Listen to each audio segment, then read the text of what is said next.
Bueno, muchas gracias a todos, a los panelistas especialmente por acompañarnos en este espacio.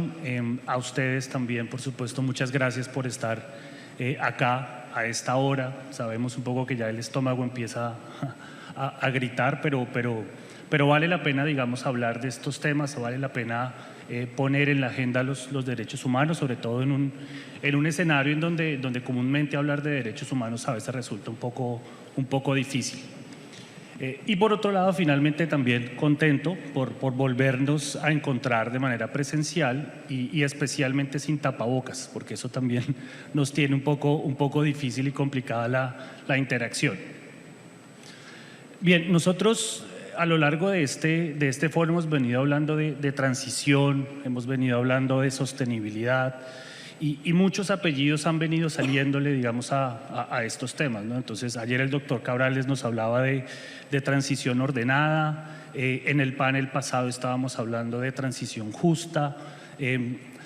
Yo quisiera agregar un tercer apellido, si ustedes me lo permiten, y es una transición con enfoque de derechos humanos. Y esto por varias razones. La primera especialmente porque, así como el ministro lo mencionaba ayer, cuando hablamos de transición, básicamente estamos hablando de seguridad energética. Sin seguridad energética no hay transición.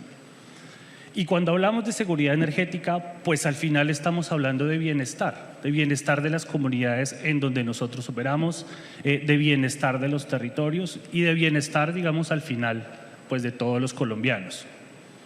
Segundo, hay los territorios en los que nosotros operamos, y ustedes lo entienden perfectamente bien, son territorios complejos, son territorios donde hay violencia, hay actores armados, hay en algunos cultivos ilícitos, debilidades institucionales y todo este conjunto, digamos, de situaciones pues hacen al final que la viabilidad de las operaciones y que la presencia de la industria en ciertos espacios sea complicada. De manera que hay unos retos importantes. Tercero, si a este escenario le sumamos o ponemos en peligro más bien la seguridad energética, pues el aumento de los riesgos en violaciones a derechos humanos, no solo de las comunidades donde operamos, sino también de la propia industria, pues aumenta naturalmente. Y cuarto, es un elemento que quisiera discutir ahora con ustedes. Hay estándares internacionales, todos los conocemos. Hay estándares internacionales, el mercado además está premiando, digamos, conductas empresariales responsables en este sentido y naturalmente pues esto es algo de lo cual nosotros no podemos apartarnos. En todos estos retos uno ve entonces como varias cosas y es cómo aterrizar todo esto de lo que estamos hablando a cosas concretas, a operatividad concreta. Y eso es una discusión que los sociales generalmente tenemos con los ingenieros y es ¿cómo lo medimos? Y yo en lo personal a veces digo, no sé, tampoco, porque es difícil. Pero para eso hay estándares y para eso estamos, digamos, justamente propiciando este tipo de discusiones, para aterrizar esto de derechos humanos en la operación como tal. En ese sentido quisiera hacer una primera pregunta para todos y es cómo desde su expertise y desde su posición, digamos, profesional, ¿cómo ven esos retos en materia de derechos humanos en el marco de una transición energética? ¿Cómo ven, digamos, estas posibilidades que el mercado también está premiando en un marco de transición energética, en un marco de sostenibilidad, respetando y promocionando los derechos humanos? Si ustedes me lo permiten, dado estos temas, quisiera empezar por la izquierda. Doctor Polo. Sí. A ver, esto… Ahora, creo que sí.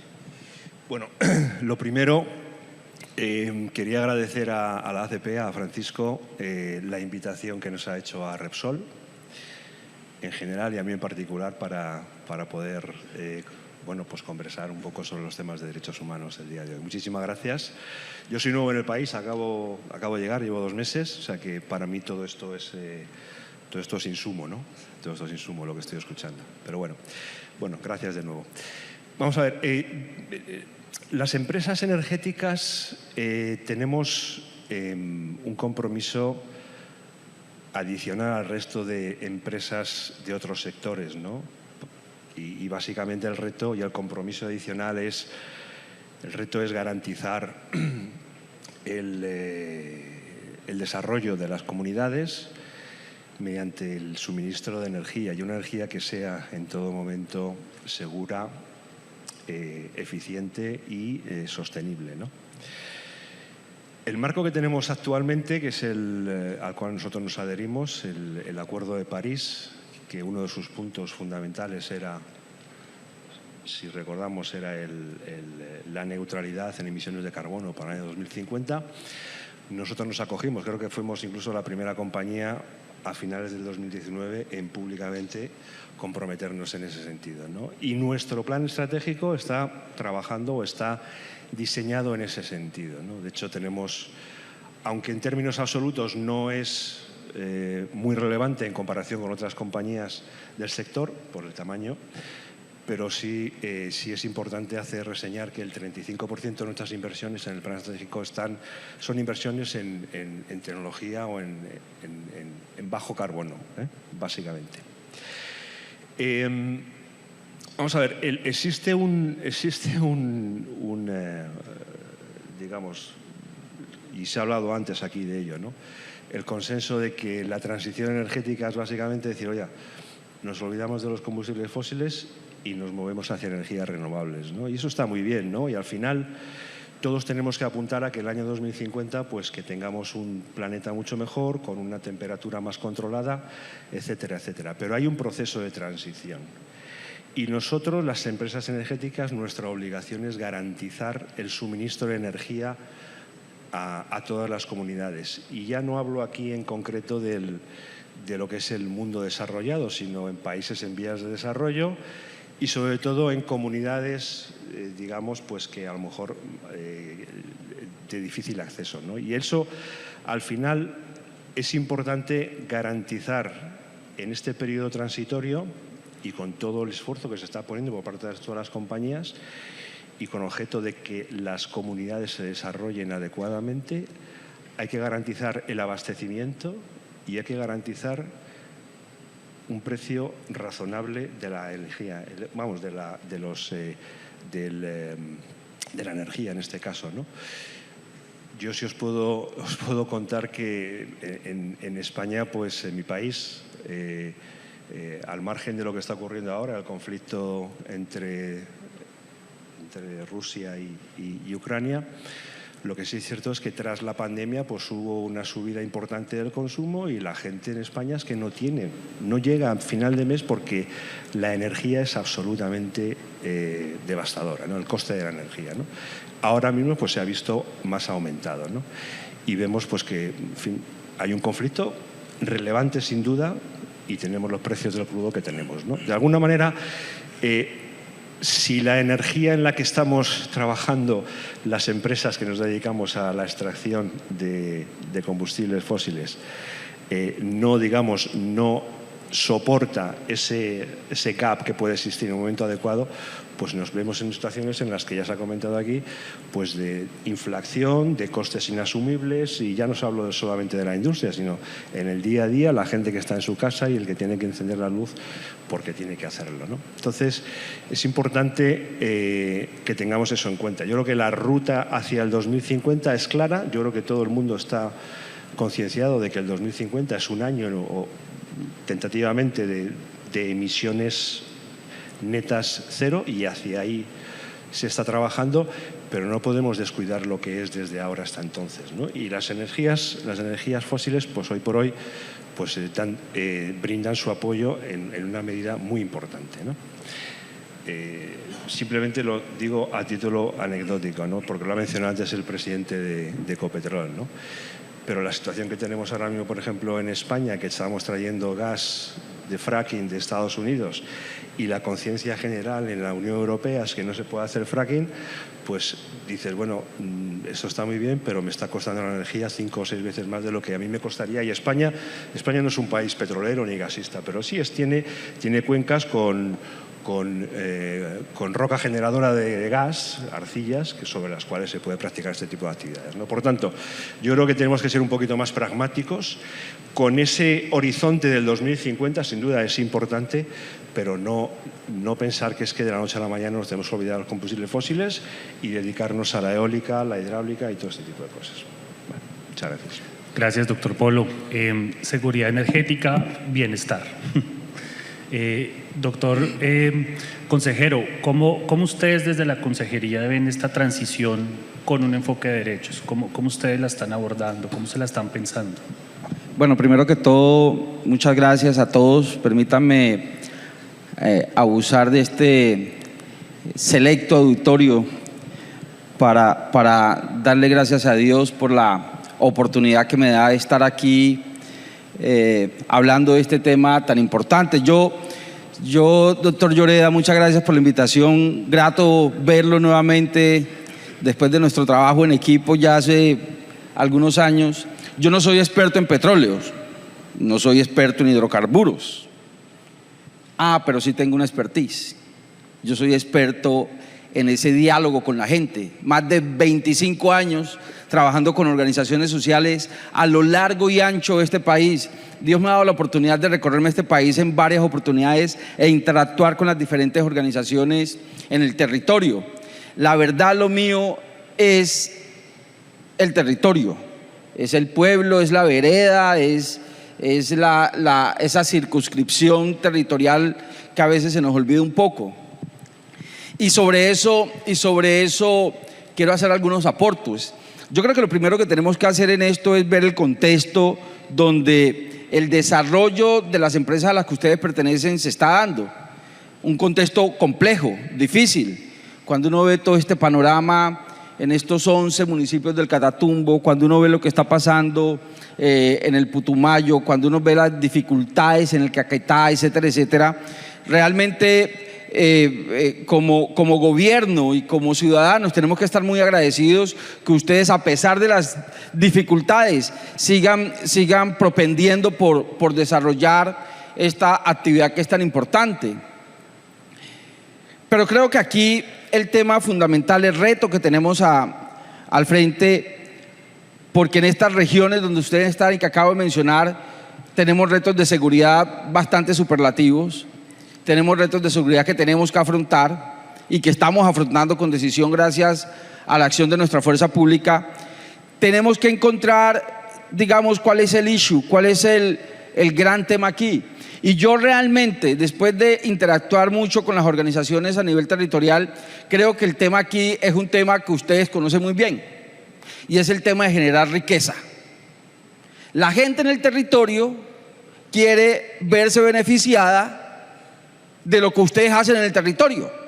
Entonces ustedes llegan al territorio con sus empresas, ¿cierto? Musculosas, potentes, simpáticas, ¿cierto? Y montan estas grandes desarrollos de exploración, luego de producción, y los vecinos de al lado, de las veredas de al lado, los ven salir, ¿cierto? En las camionetas y todo esto, y la gente lo único que quiere es tener lo mismo.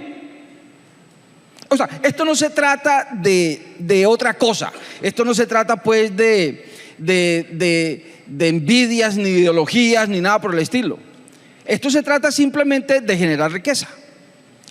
Y lógicamente, como estamos hablando de estos sectores del país tan complejos, pues lógicamente muchas veces estas comunidades son inducidas para manifestar un no querer que muchos de ellos no sienten, que muchos de ellos aplauden, pero aplauden con la esperanza de que su nivel de vida mejore con la presencia de ustedes en el territorio. Y creo que allí, si nosotros logramos definir y si nosotros logramos observar eso, creo que puede estar gran parte de la solución de la conflictividad que se genera en estos territorios cuando hablamos de la empresa de hidrocarburos. Para hablarlo de una manera más sucinta, para allá en el siglo XVIII Colombia empezó a hablar de café, y se creó este gran eje del eje cafetero, y alrededor del café se creó una identidad, y alrededor de esa identidad se crearon unos desarrollos, y al nivel de ese desarrollo se crearon unos mejoramientos en los niveles de vida. Creo, si ustedes me permiten humildemente opinarles sobre esto, creo que ahí está el issue del tema. Si nosotros logramos demostrar desde el sector de hidrocarburos que somos capaces de llegar a una región y transformarla, mejorar los niveles de vida, hacer que las personas de ahí tengan riqueza, que nosotros podamos mostrar un modelo en una vereda donde sustancialmente se mejore las condiciones de vida allí, creo que le haremos un gran aporte al trabajo tan importante que ustedes desarrollan en el territorio. Y creo que con eso estaremos demostrando esa responsabilidad en los apegos de los derechos humanos que ustedes tanto trabajan. Entre otras cosas, creo también humildemente que ustedes son muy humildes. Porque yo veo en el territorio cuando viajo que en estos territorios ustedes desarrollan muchas actividades con la sociedad, que entonces que arreglan la escuela o hacen la escuela, entonces arreglan la vía o hacen la vía, pero creo que son tímidos al momento de mostrarlo. Y creo que esa timidez lleva a que no se vea el gran aporte que se está haciendo en cada una de las líneas con las que ustedes trabajan. Y a mí, la verdad, yo me siento incómodo hablar de derechos humanos con empresarios, porque eso es como enseñar al papá a ser hijos. Si hay una entidad o una parte de nuestra sociedad que sabe qué significa ese término, son ustedes los empresarios. Son ustedes los empresarios. Yo lo cambio por ese término que tú utilizaste, conducta empresarial responsable, que me parece sofisticado, bonito y hasta respetuoso, ¿cierto? Y creo que ustedes en eso hacen mucho, pero creo que tenemos que tomar un piloto, tomar una parte donde se esté trabajando en este sector y desarrollarlo y hacer que la gente vea que la empresa realmente es sinónimo de riqueza para ellos. Y el día que hagamos eso, no van a haber cantos de sirena que les laven el cerebro para decirles que vayan a hacer protesta contra X o Y empresa. No van a haber, porque estoy completamente seguro, conociendo a la gente en el territorio, que ellos prefieren un mejor desarrollo personal y familiar que andar por ahí tratando de hacer huelgas y manifestaciones asusados por otro. Mil gracias, consejero. Algunos no somos tan simpáticos en esta industria, pero sí bastante tímidos. María Alejandra, desde el instituto, a propósito, saludos al profesor Manuel Ramiro, desde el instituto, ¿cómo ven esta transición en el marco de los derechos humanos? O más bien, ¿cómo ven esta transición respetuosa con los derechos humanos? Bueno, antes que nada, muchas gracias por la invitación a la Pontificia Universidad Javeriana de Cali y al Instituto de Estudios Interculturales. Por supuesto, extender un saludo de Manuel Ramiro Muñoz, director del instituto. Es una pregunta compleja. De hecho, por supuesto, tenemos que tener en cuenta que la realidad nos dice que la conflictividad social en la industria de los hidrocarburos y en general en la industria mineroenergética es vigente, ¿cierto? Cada vez crece más. De hecho, y en esa medida, pensarnos en los retos que supone una transición energética respetuosa de los derechos humanos significa pensarnos que es un reto vigente, ¿sí? No podemos pensar, y por ahí en el panel anterior alguien lo decía, que porque hablemos de energías renovables la conflictividad social necesariamente va a bajar automáticamente, ¿cierto? Lo vemos, ya lo hablaban también en el panel anterior, con todos los temas que han surgido, pues seguramente con los temas de consulta previa en La Guajira, ¿cierto? Y digamos la conflictividad social que también de alguna manera se ha comenzado a emerger en este departamento con proyectos de energía renovable, ¿cierto? Entonces, en la medida en que es vigente, tenemos que seguirnos pensando los derechos humanos, tenemos que seguirnos pensando las capacidades de las empresas y, por supuesto, de la mano de las instituciones del Estado también en ese diálogo social intercultural, ¿cierto? En el cual pues el instituto ha venido trabajando arduamente en diferentes espacios, por supuesto.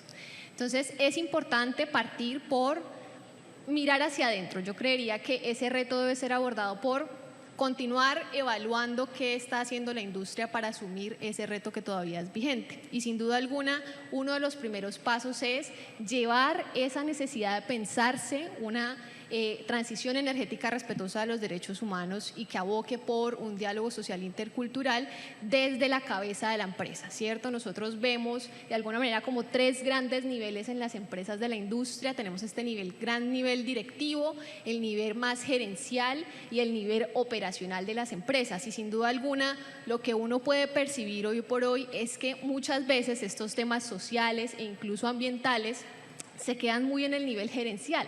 Es importante entonces que empecemos a pensarnos también en estrategias desde el nivel más directivo de las empresas que no solo apelen, como digo nuevamente, por lo ambiental, que de alguna manera ya ha tenido unos desarrollos importantísimos en la industria, sino también por lo social. Lo social sigue siendo muy vigente todavía y por ahí también mencionaban este tema de la necesidad de pensarse no solamente en claves de licencias ambientales. Nosotros, de hecho, el término licencia, digamos, uno podría pensarse que tiene como un corte en un periodo de tiempo establecido. Quisiéramos pensar más en estas estrategias de largo plazo de la gestión del entorno en cuanto a lo ambiental y lo social, ¿cierto? Entonces, lo vemos como algo vigente, lo vemos como algo que se tiene que seguir trabajando desde la parte, digamos, más alta de las empresas para pensarse ese diálogo social que baja desde lo directivo hasta lo operacional, que por supuesto es muy importante también, pero también lo vemos como esa necesidad de pensarnos la incorporación de ese diálogo social o el proceso de fortalecer esas capacidades de diálogo hacia afuera, ¿cierto? Y es que todavía es importante pensarse en cómo esas capacidades de la empresa se ven de alguna manera reflejadas, ¿cierto? O se ponen en operación hacia afuera, ¿cierto? Y entonces ahí, y de pronto me estoy adelantando un poquito en el panel, pero tiene que ver con pensarnos todavía con quién estamos hablando, ¿cierto? Y no solamente hablar con ese amigo que siempre está de acuerdo con las decisiones de la empresa, sino poner en práctica, por ejemplo, esos esquemas de diálogo de contrarios, ¿cierto? Llamar al que uno de alguna manera puede concebir como el enemigo, ¿cierto? Tiene que ver con pensarnos, digamos, la vigencia o la legitimidad de los procesos participativos, ¿cierto? En esos diálogos en los que la empresa participa, por supuesto, ¿cierto? Y tiene que ver, por supuesto, también con ir más allá, digamos que si nosotros ponemos en un esquema partir por el cumplimiento exclusivo de la ley, pues ya hemos visto que solamente cumplir con la ley a veces no es, digamos, lo que necesariamente sea esa base sólida para hablar de la gestión de conflictividad social, sino que hay que pensarse en la responsabilidad social empresarial, pero entonces ahora también tenemos que pensarnos un poquito más allá en temas de sostenibilidad, de ciudadanías corporativas. Entonces, para, digamos, un poco cerrar el asunto, lo vemos como una cosa vigente, ¿cierto? Y en esa medida seguírselo pensando desde los niveles directivos de la empresa hasta el nivel operativo. Gracias, María Alejandra. En un momento volvemos con los diálogos interculturales. Por ahora, Andrés, ¿cómo pues la FIB, ustedes vienen trabajando con estos temas desde hace ya bastante tiempo? También conocen la industria. ¿Cómo lo ven? ¿Cómo lo están viendo? Bueno, muy buenas tardes ya a todas y todos, y antes que nada también agradecer a la ACPA por la invitación, en nombre de la Fundación, en nombre de María Victoria también, que no pudo venir, pero aquí estoy yo representando. Sí, digamos, en principio vemos, digamos, esta transición energética como un cambio de paradigma importante. No solamente quiere decir, y como lo mencionaban en paneles anteriores, una transición, digamos, una descarbonización, sino implica también otros ejercicios, cambios de tecnología, electrificación de ciertas industrias, etcétera. Y eso, en estos cambios, que son cambios de todas maneras vertiginosos, ¿no es cierto?, porque estamos avanzando de forma importante en ese tipo de ajustes, tenemos que tener en cuenta siempre que en el centro de estos cambios están las personas, no por tratar de evitar una catástrofe humanitaria que significaría, digamos, este proceso de calentamiento y las implicaciones que tiene en nuestra humanidad, podemos pasar por encima de las personas.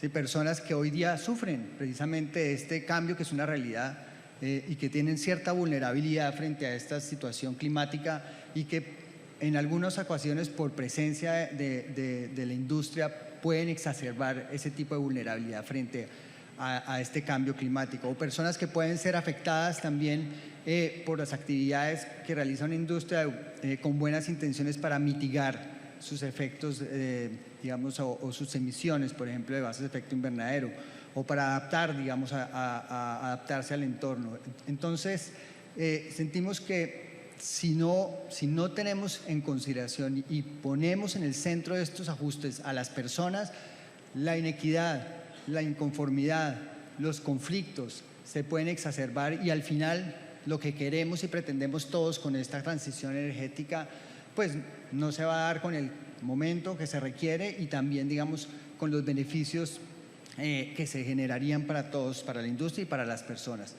En ese sentido, precisamente considerando, digamos, las personas y sus derechos, un enfoque de derechos en este tipo de transición energética es lo que desde nuestro entender, y no solo nuestro entender, sino precisamente los estándares internacionales hablan de una transición justa.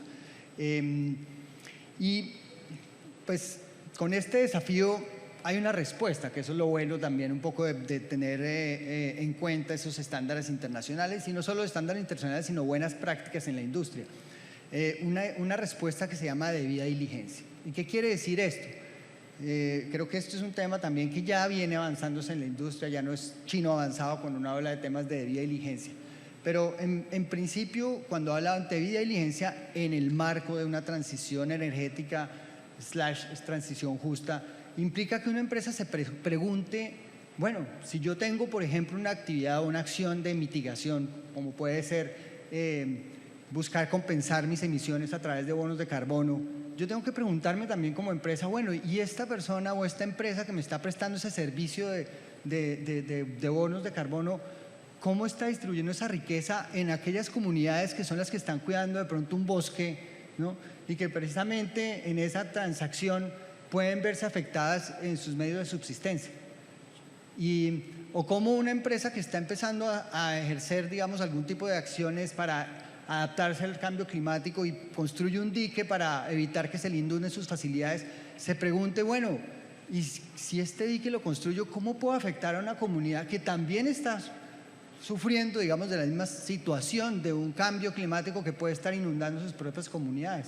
O cuando yo tengo que hacer un reasentamiento, ¿cómo también me doy cuenta de a dónde estoy llevando, digamos, a una población que sea un entorno que no tiene vulnerabilidad climática inmediata o de largo plazo?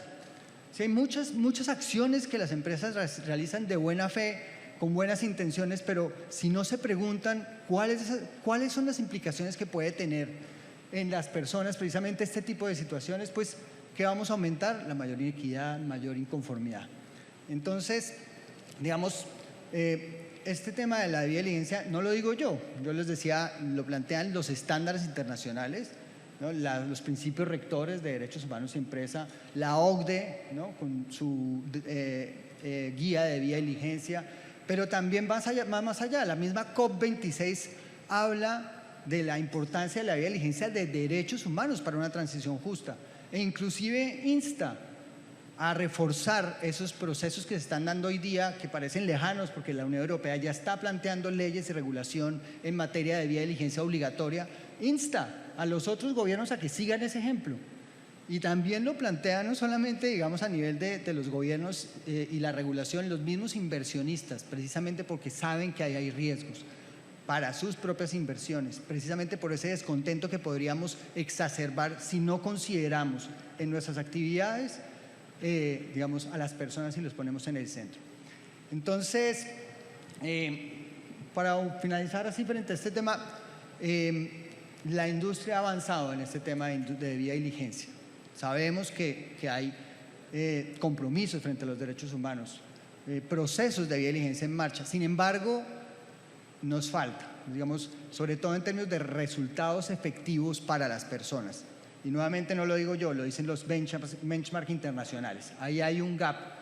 Entonces tenemos doble desafío. Uno, realmente integrar la debida diligencia en estas acciones que implican esta transición, ¿no es cierto?, para que sea una transición justa y lograr que además esas acciones generen un resultado efectivo para las personas.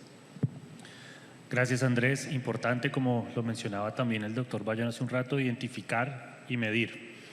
A propósito de esos gaps que menciona Andrés y Luis un poco, hay presiones internacionales y vienen presiones muy fuertes internacionales, especialmente en materia de vulneraciones a derechos humanos, etcétera. Y muchas de estas presiones, entre otras, desconocen un poco lo que mencionaba Andrés de las acciones y de lo que las empresas vienen haciendo en materia de debida diligencia. ¿Cómo desde Repsol lo vienen haciendo? ¿Qué resultados han obtenido en ese sentido? Vamos a ver, nosotros en Repsol estamos convencidos que las empresas, ya sean energéticas o no energéticas, tienen que ser agentes de cambio cuando hablamos de preservar los derechos humanos, en el respeto a los derechos humanos, ¿no? Nosotros, desde el año 2002, nos adherimos a los principios del Pacto Mundial de Naciones Unidas y a partir de aquel entonces pues hemos elaborado mucha normativa referente a temas dentro de nuestra normativa interna sobre temas de derechos humanos, hasta el punto que desde el 2008 y al más alto nivel de la compañía tenemos una política de derechos humanos, ¿no? Como sabéis, en el 2011 surgieron lo ha mencionado antes, los principios rectores para la empresa de los derechos humanos, a los cuales nosotros también lo hemos tomado un poco como modelo en cuanto a la utilización de la debida diligencia en los procesos de recursos humanos dentro de lo que es nuestro proceso como modelo de gestión, con el objeto de, allá donde vayamos a operar, pues hacer una identificación, una prevención, una mitigación de riesgos y, adicionalmente, pues establecer los mecanismos de reparación, los mecanismos para reparar posibles vulneraciones a los derechos humanos que haya, ¿no? Aquí en Colombia tenemos un caso que incluso se ha presentado en Bruselas, en la Comunidad Europea, en el año 2019, ¿no? Y fue una situación en la que Repsol tenía un bloque exploratorio en La Guajira con 3 zonas, en la zona oriental, norte y sur, y otro en la zona occidental, ¿no? Entonces, en la zona oriental se llegó a hacer una sísmica. Todo esto, evidentemente, se llevaba a cabo todos los procesos, como hemos comentado antes, de debida diligencia, y a la hora de plantearnos hacer una sísmica en la zona occidental, pues se hizo un ejercicio muy participativo, porque creo que fueron 63 comunidades las que participaron en un ejercicio que duró aproximadamente 9 meses de identificación de posibles impactos sobre los derechos humanos por la operación que se iba a realizar en sísmica en costa afuera. Y básicamente el impacto más importante era un impacto cultural sobre las comunidades wayús, ¿no? Y era la consideración como territorio sagrado por parte de la comunidad wayú de aquella zona, ¿no? Es lo que llaman ellos la Jepirá, que es básicamente un territorio de culto en el mar, donde, bueno, pues las almas de los fallecidos pues comienzan su camino hacia la desconocida, ¿no? Nosotros consideramos que aquello no tenía medidas de mitigación o prevención posibles, ¿no? Porque era una afectación directamente sobre los sentimientos de unas comunidades, ¿no?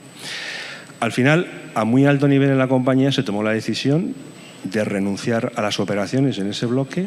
Se comunicó incluso a la Agencia Nacional de Hidrocarburos y al Ministerio de Interior. Se adujeron las razones que, bueno, eran razones estrictamente de violación o de potencial violación de derechos humanos, y nosotros renunciamos y dejamos de hacer operaciones allá. Aún así, nosotros sí hemos invertido invertido, hemos ayudado a las comunidades, hemos tenido proyectos de fabricación de estanques de agua para proveer de agua a las comunidades. Esto se hizo en el año 2019 y bueno, pues ese es un poco el tema, ¿no? La verdad es que el año pasado la compañía, y coincidiendo con el 10º aniversario de los principios rectores, pues publicó un libro que se titula Los derechos humanos y Repsol, donde ahí, bueno, pues se da más detalles sobre cuáles son nuestras prácticas, ejemplos y cómo operamos en todos los países en los que estamos presentes, ¿no? A todos vosotros se os ha facilitado, creo que cuando habéis llegado al Congreso, este libro, y en la primera página pues tenéis un código QR abajo a la derecha donde podéis descargaros el libro para vuestra revisión o para vuestra lectura. ¿De acuerdo? Gracias. Muchas gracias. Creo que es un muy buen ejemplo para mostrar que lo operacional y lo social sí pueden ir de la mano. Consejero, a propósito de lo que usted mencionaba hace un rato, que usted es un hombre de territorio, que usted es un hombre digamos, que está en veredas, municipios constantemente, y de manera paralela sabemos que está la política nacional, digamos, de derechos humanos, el plan nacional, etcétera. ¿Cómo territorializar, digamos, la política que existe actualmente en empresa y derechos humanos? ¿Cómo llevar eso a territorio? ¿Cómo no dejarlo, digamos, como en un discurso vacío? Yo creo que aquí en Colombia, de cierto tiempo hacia acá, nos hemos vuelto expertos en ver el vaso medio vacío en vez de medio lleno. Entonces, somos expertos en fustigarnos, ¿cierto? Y nos falta, y nos falta, y nos falta. Pero miren, en este tema de empresa y derechos humanos, ¿sabían ustedes que Colombia es un referente a nivel mundial en responsabilidad empresarial, digamos, respetuosa y adecuada? Hace poco, Naciones Unidas le pidió al país formalmente que fuéramos el epicentro, que fuéramos la sede del Foro Regional de Empresas y Derechos Humanos. Y entonces yo me reuní con ellos y les pregunté, oiga, ¿y por qué nosotros? Y nos dijeron, mire, lo que sucede es que ustedes en la región son líderes en este tema. Y yo decía, wow. Pero entonces yo creo que son esas cosas que tenemos que impulsar y saber para que no para decir que las cosas ya están bien, que ya está todo perfecto y que no hace falta nada más, no, pero al menos para saber que vamos por el camino indicado, que vamos por el camino correcto. Sí, hacen falta cosas y ahí las tenemos que ir ajustando. Este tema de la responsabilidad, de la conducta empresarial responsable, el día miércoles, creo, viajo a Toronto a confirmar el compromiso de este gobierno en esa conducta empresarial responsable, en seguir trabajando en esta interlocución entre empresa y comunidad para que entre empresa y comunidad miremos cuál es la mejor forma de que el territorio se vea beneficiado con lo que ustedes hacen. Y estuve en La Guajira con su empresa. Allá estuvimos y vimos el pozo y también vimos una cosa muy bonita que están haciendo, que es la conversión del ambiente en agua, ¿cierto? En una comunidad. Son iniciativas muy importantes, pero creo que aquí la gran labor está en trabajar con la comunidad, en sentarse con la comunidad, en preguntarle a la comunidad, oiga, ¿usted qué espera de que yo esté aquí? ¿Cuáles son sus expectativas? Y luego decirle a la comunidad, mire, yo realmente le puedo cumplir con estas expectativas que usted tiene, con las otras no, pero construir con ellos. Eso manda el mensaje adecuado de respeto, manda el mensaje adecuado de apertura, manda el mensaje adecuado de conocer el territorio, porque hay que reconocer que ellos lo conocen mejor que nosotros, ¿cierto? Manda el mensaje adecuado de saber qué se puede hacer y qué no se puede hacer en estos territorios de las comunidades indígenas que para ellos son sagrados, saber hasta dónde se puede llegar y hasta dónde no se puede llegar. La clave aquí es comunicación.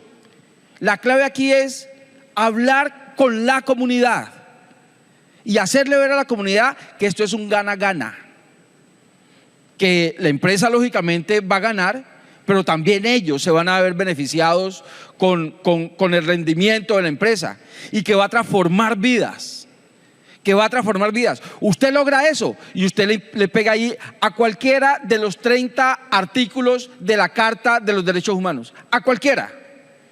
Y usted muestra ahí un acto responsable y usted muestra ahí una capacidad de escuchar al otro y de construir con el otro. Yo creo que, lo decía anteriormente, ustedes realizan mucho trabajo social en el territorio, mucho. Pero tenemos que enfocarnos en realizar trabajo social que transforme una comunidad, que transforme el territorio, que transforme esa vereda. Y que ellos vean que esto es una relación, que esta empresa de hidrocarburos no solamente le interesa la riqueza, sino que también le interesa la gente, el pueblo, la comunidad que está allá. Y si nosotros logramos ese balance, creo que vamos a ser muy exitosos. Y por último,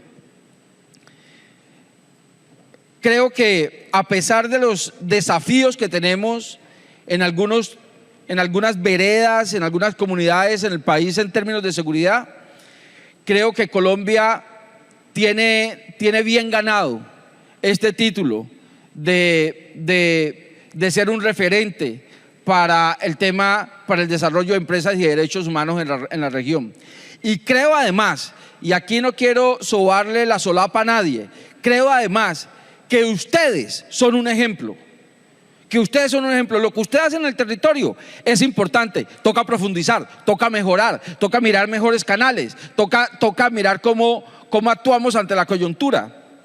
Pero creo que Colombia ha tomado muy en serio este tema de conducta empresarial responsable.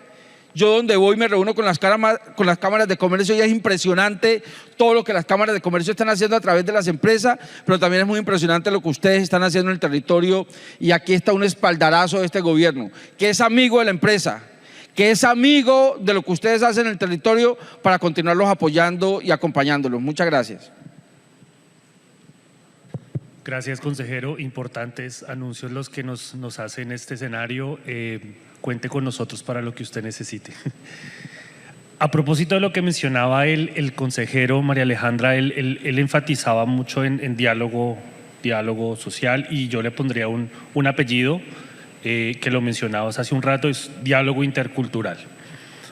A veces los espacios de diálogo no es suficiente abrirlos, sino sostenerlos en el tiempo, ¿verdad? ¿Cómo sostenerlos? ¿Y tiene un límite ese sostenimiento? ¿Cuál es ese límite?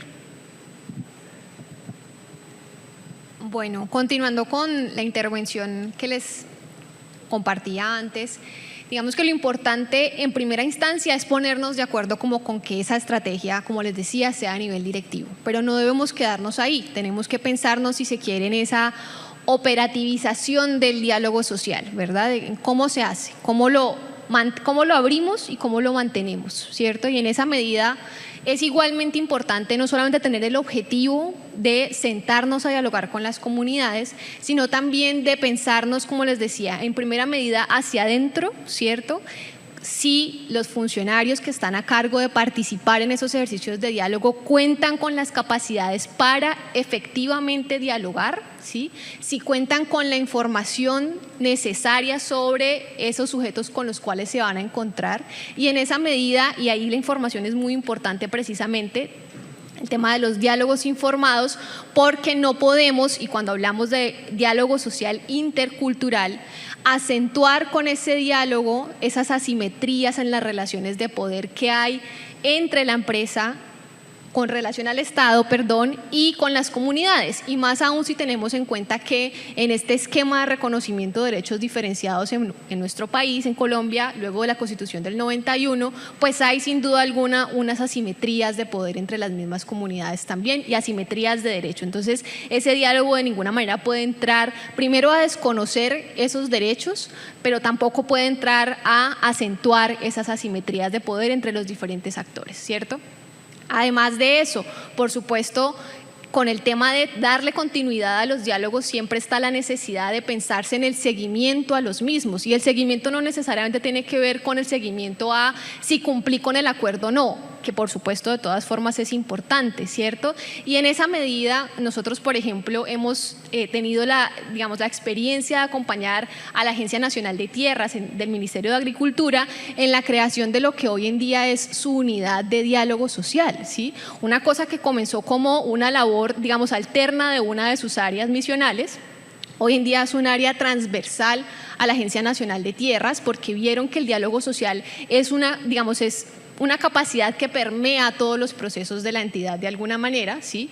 Es decir, puede ayudar a generar o aportar a los diferentes procesos misionales de la entidad, pero además se vio la necesidad de asumir el diálogo social como un proceso, ¿sí? Esto no es una cosa que se dé de un día para otro porque simplemente abro una mesa de diálogo porque me están bloqueando, ¿cierto? Sino que tengo que pensarme entonces en esa sostenibilidad, en esa clave de sostenibilidad, como el aporte en este caso de la industria a los territorios que conocen entonces desde la industria cuáles son esas necesidades, pues, de alguna manera estructurales que hay en el territorio.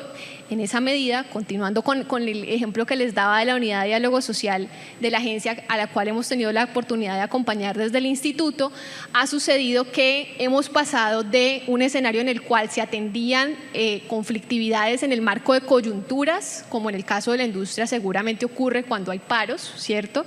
Ocurre lo mismo en el mundo del agro, si se quiere, y de tierras en nuestro país, a pensarse en unas unidades de diálogo social que de alguna manera no solamente atienden las coyunturas específicas, sino que también son preventivas de la conflictividad, ¿cierto? Y en eso precisamente la importancia de pensarse como un proceso, no como un evento específico, no como unas mesas de diálogo específicas, sino como un proceso de acercamiento continuo a las comunidades. Y hoy en día, por ejemplo, les cuento, esa unidad ha llegado incluso a que está a punto de inaugurar unos mecanismos de atención y de alertas tempranas a la conflictividad social. Es decir, hemos pasado de atender coyunturas específicas de diálogo a comprender que esto es un tema de proceso, ¿cierto? Que no es solamente hacer una mesa y llegar a unos acuerdos específicos y ya, sino de conocer a las comunidades, nuevamente reconocer esos mecanismos, esos derechos ganados que tienen, ¿cierto? Esa legitimidad que hay detrás de la participación, más allá de pensarnos solamente lo que nos dice la ley, ¿sí? Para ser lo más inclusivos posibles de alguna manera, sino también en llegar incluso a ser preventivos, ¿sí? A desarrollar mecanismos de atención, de alertas tempranas a la conflictividad y por tanto, para aunar aún más esfuerzos a ese ejercicio de proceso de diálogo social.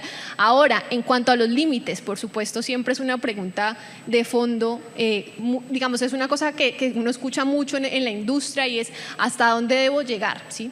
No hay una respuesta lastimosamente específica para decir hasta aquí llega el límite. Sin embargo, es importante tener en cuenta que cuando hablamos, por ejemplo, de un proyecto que llega al territorio, pues el límite como mínimo debería ser como mínimo la duración del proyecto. Y eso que deberíamos pensarnos incluso en el postproyecto, si se quiere, ¿cierto? Entonces, importante pensarse nuevamente, no solamente como ese buen vecino de que nos dice la responsabilidad social empresarial, un buen vecino con buena reputación, sino a la empresa, ¿cierto? A la industria como parte de ese proceso, de desarrollo que hay en el territorio. Como les decía yo, avanzar hacia la sostenibilidad y hacia pensarnos incluso una ciudadanía corporativa que hace parte integral de ese territorio. Creería yo que dejo hasta ahí.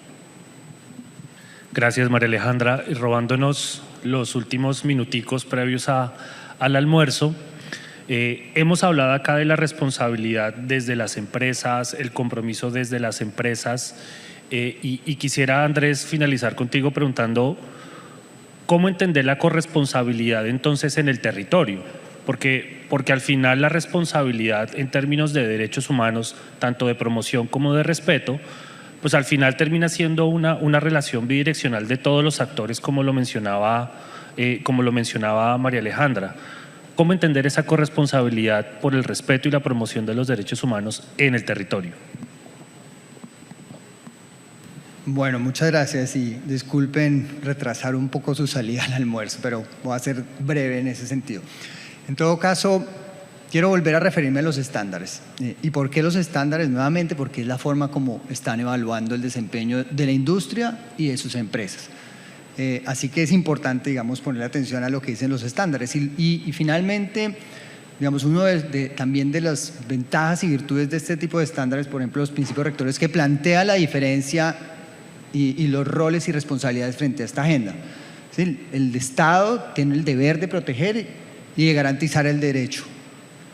Las empresas tienen la responsabilidad de respetar derechos humanos, y aquí viene una palabra importante, a lo largo de su cadena de valor. ¿Sí? Entonces aquí hay un primer elemento, ¿no? Es decir, quiere decir que una empresa debe velar porque sus actividades directas no generan vulneraciones o afectan derechos, pero también debe ejercer una influencia y un control hacia sus socios comerciales para que ellos también respeten los derechos humanos. Entonces ahí hay un primer nivel de concurrencia de actores y de acciones importantes para garantizar que se respetan los derechos humanos. Pero hay otro elemento importante que plantean los principios rectores en particular, y es que una empresa debe respetar los derechos a pesar, y ahí volvemos al punto en el territorio, en que el Estado sea débil, en que el Estado de pronto tenga debilidad precisamente en ese deber que tiene de garantizar, de proteger los derechos. Entonces, ese es otro elemento, digamos, importante, porque finalmente es una decisión empresarial el llegar a un territorio a pesar de esa situación, a pesar de esa debilidad existente.